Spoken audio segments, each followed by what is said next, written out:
تجھے نہ کوئی ڈر ہے نہ کوئی غم ہے، تو نہ ڈر نہ غم کر، بے فکر ہو جا۔ اسی طرح جب وہ قبر میں جاتا ہے، جو ایمان کے اوپر استقامت اختیار کرتا ہے، جب وہ قبر میں جائے گا، فرشتے سوال کرنے کے لیے آتے ہیں تو سامنے ایک فرشتوں کی جماعت کھڑی ہو جاتی ہے، وہ آ کر کہتے ہیں اللہ تخافو ولا تحزنوا، اے قبر کے اندر آنے والے تجھے نہ کوئی ڈر ہے نہ کوئی غم ہے، بے فکر ہو کے سوالوں کے جواب دے۔ اسی طرح جب قیامت والا دن آئے گا، نفسا نفسی کا عالم ہوگا، جب بھائی بھائی سے بھاگے گا، ماں بیٹے سے بھاگے گی، کوئی کسی کا سنگی ساتھی سجن بننے کے لیے تیار نہ ہوگا، تو وہ اہل حق ایمان والے جو دنیا میں فتنوں کے باوجود، فتنوں کے وقت ایمان کے اوپر پختہ رہے، ڈگمگائے نہیں ہے، تو فرشتے اس وقت میدان معاشر میں جب لوگ گھبرا رہے ہوں گے، پریشانی کے عالم میں ہوں گے، فرشتے اس وقت بھی ان کو کہیں گے اے ایمان والو گھبراؤ نہ، اللہ تخافوا ولا تحزنوا وابشروا بالجنۃ التي کنتم توعدون۔ نہ تمہیں ڈر ہے نہ تمہیں کوئی غم ہے، تمہارے لیے وہ جنت ہے جس کا اللہ نے تم سے وعدہ فرمایا ہے۔ تو ایمان کے اوپر استقامت فتنوں کے دور میں اتنا ضروری ہے۔ یہ فتنے جو آج کے دور میں آپ دیکھ رہے ہیں، یہ تو کچھ بھی نہیں، کچھ بھی نہیں ہے۔ میرے آقا علیہ الصلوۃ والسلام نے ارشاد فرمایا، میرے صحابہ، میرے غلاموں، میرے امتیوں، فرمایا میں تمہارے گھروں کے اندر فتنے ایسے گرتے ہوئے دیکھ رہا ہوں جیسے بارش کے قطرے گرتے ہیں۔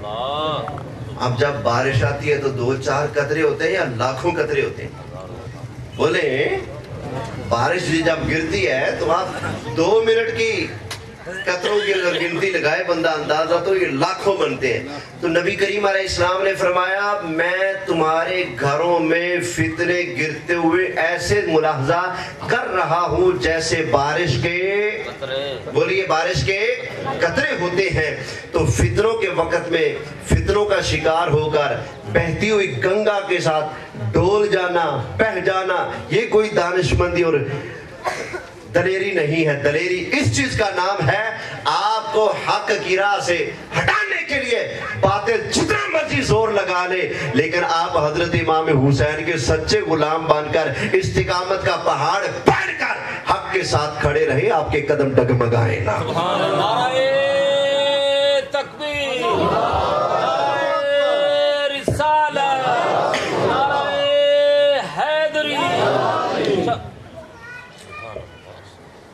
اللہ تعالیٰ ارشاد فرماتا ہے وَلَا تَرْكَنُوا إِلَى الَّذِينَ ظَلَمُوا فَتَمَسَّكُمُ النَّارُ، فرمایا ظالموں کی سائیڈ مت لو، ظالموں کی طرف مائل مت ہو۔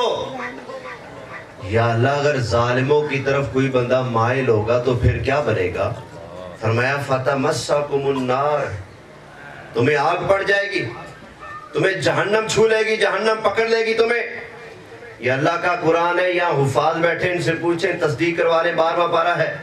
اللہ فرماتا ہے وَلَا تَرْكَنُوا إِلَى الَّذِينَ ظَلَمُوا، خبردار خبردار ظالموں کی سائیڈ نہ لینا، ظالموں کا ساتھی مت بننا، ظالموں کا حمایتی مت بننا۔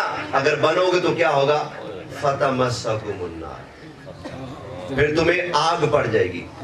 آج لوگ ڈراوے دیتے ہیں، اوے حق والوں کے ساتھی بڑھو گے نا تے ڈکے جاؤ گے تے پھڑے جاؤ گے، بھئی پھڑے جاؤ گے، ڈکے جاؤ گے، چھاپے بجاؤ گے، اے مصیبت کاٹے جے تونوں آگ پہ جائے، اے مصیبت وڈی ہے۔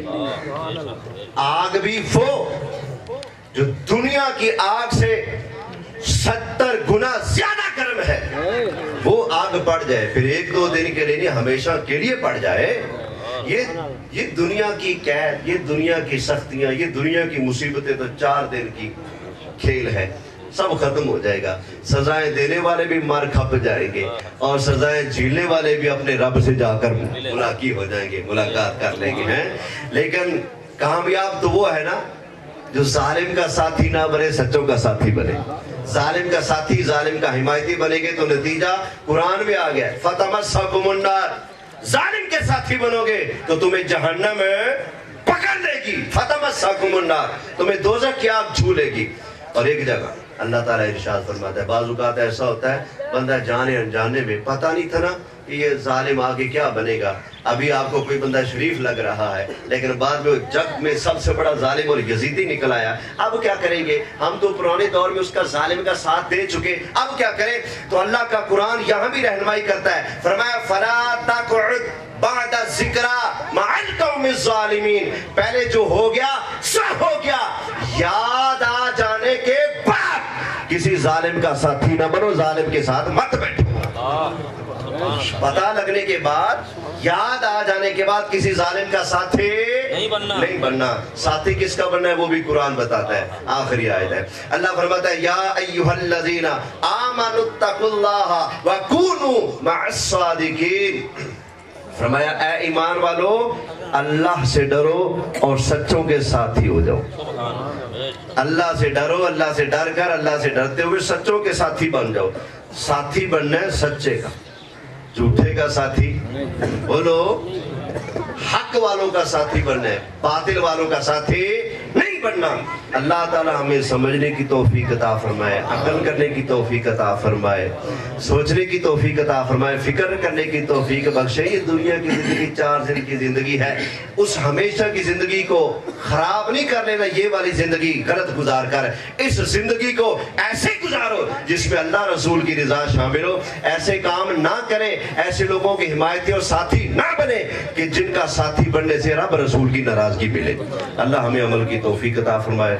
وآخر دعوانا ان الحمد للہ رب العالمین.